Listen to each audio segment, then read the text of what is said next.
Aktres na si Kay Abad ibinahagi sa publiko ang tungkol sa viral illness na kanyang iniinda ngayon na posibleng nakuha niya umano sa airport nang sila ay namasyal. Mula sa naging Facebook live video ngayong umaga ni Kay Abad ay mapapanood nga natin na ikinwento nito sa publiko na halos 2 araw na umano siyang nag-a-isolate dahil sa kasalukuyan ay mayroon siyang iniindang viral illness at ayaw niya umanong makahawa pa siya. Agad namang bumuhos ng get well messages mula sa mga netizen sa naturang video. Panuurin natin ang buong live. Hi guys. So, nakakasakit. I've been isolating myself from the family for 3 days now. Diba nag-Manila May nung weekend. So, on the way there, I think I got it sa airport or sa plane. Okay, sa timeline, I felt sick Sunday night. At first, the symptoms are, oh, bless you. Symptoms are, day 1 and day 2, I had fever, no appetite. Kanang malipong ko, very weak ko. I was just lying down the whole day for 2 days. I thought it was dengue. Kasi I have joint pains also. So, I thought it was dengue. But then, day 3, hi! Day 3, the mouth sores came out.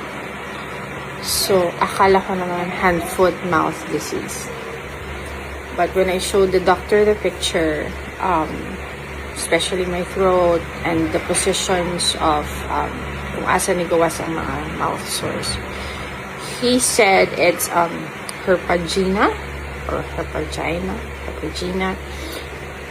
Ngayon ko lang narinig yun. So, but I googled it. It's more or less the same family of hand, foot, mouth disease, except ang herpagina is walang rashes sa hands and sa feet. And sa position ng sores sa cheeks, sa cheek area and sa tongue. Wala ako sa throat. Day 4, dumami na yung mouth sores. And then, today is day 5. Today, ang pinakamasakit. Like, stingy, hapdos kayo. Having a hard time talking. Okay, sakit siya. Even smiling, sakit. Having a hard time eating. I've been eating oatmeal and juicing lang since day 3. Kasi hindi ko na kaya mag-solid. Kasi, pag nag-chew ako, masakit nga kasi meron ako sa cheese. Now, day 5, nag-blender ako ng spinach, yogurt, cucumber, apples, and, ano pa isa? Butong, water, and bananas. Kasi, kaninang lunch, nung nag-oatmeal ako, yung pag mismisingit na konting oatmeal sa sides, sakit siya. Sobrang sakit. And then, I did not expect na ngayon, nag-juice ako. Since, grabe nga yung pain today. Even yung juicing. Hapdos ko. Ayos siya. As in, so, nag-straw ako. Parang diretso na siya sa throat. Good thing na din, na wala akong sore sa throat. So, dili ko mag-lisod og swallow. So, I can still drink water, and which is very important to hydrate. So, I drink lots of water. Cold water helps kasi medyo nawawala yung stingy na feeling when I drink water. So, yeah, today's day 5. Sabi ni Doc GPT, tomorrow will be better. Day 7 will be better also. And hopefully day 8 makakain ako ng solid. Yeah, I cannot show you kasi base may kumakain and good kayo. It looks like parang chicken pox. O, hindi man chicken pox, but daghan kayo siya. Like, this part. So, as you can see, hubag kayo siya. This part, kani hubag kayo. Okay, daghan diri. Here, and here, here. Kana I feel it. And here. That's why hubag. My husband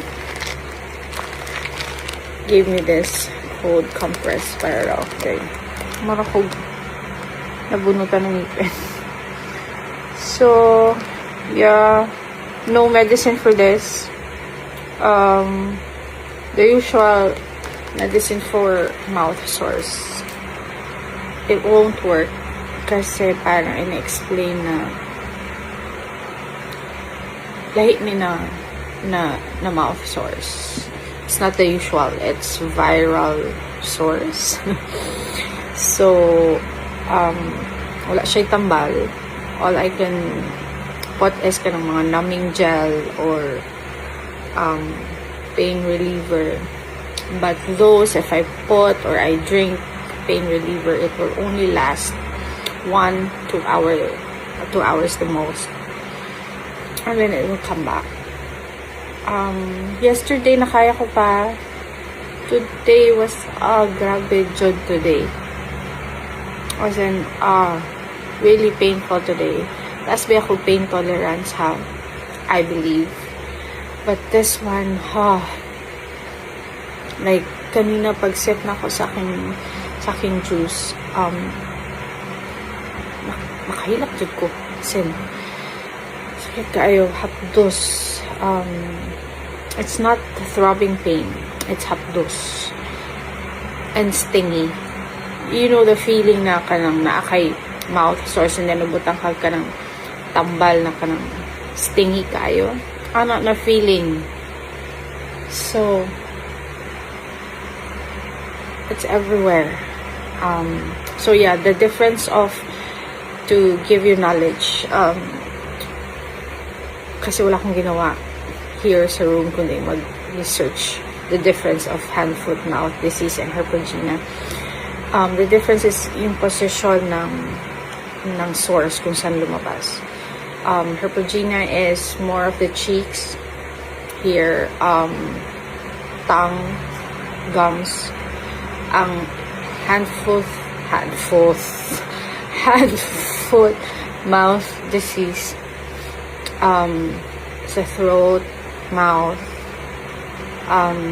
and usually daw magawas na siya sa mouth ang mga sores, and meron kang rashes, but mine wala. Hi, so yeah, naka-isolate ko since day 3 from the kids. Buyag, they're okay. Project is okay. So, na ako sa room ng kids ron. Si ChatGPT na day 6, which is tomorrow, and 7 will be better. I hope so. Better keep your promise, ChatGPT. And then day 8, hopefully daw, makakaon ako solid food. Yeah, so, what else? I guess, just to warn you guys, just keep safe, always. Kasi nalingat ko na ako'y nahawakan and I forgot to put alcohol. So, I got this. It's very hard. Sakit yun siya, guys. Keep safe, everyone. And, yeah, I hope I'll be better tomorrow.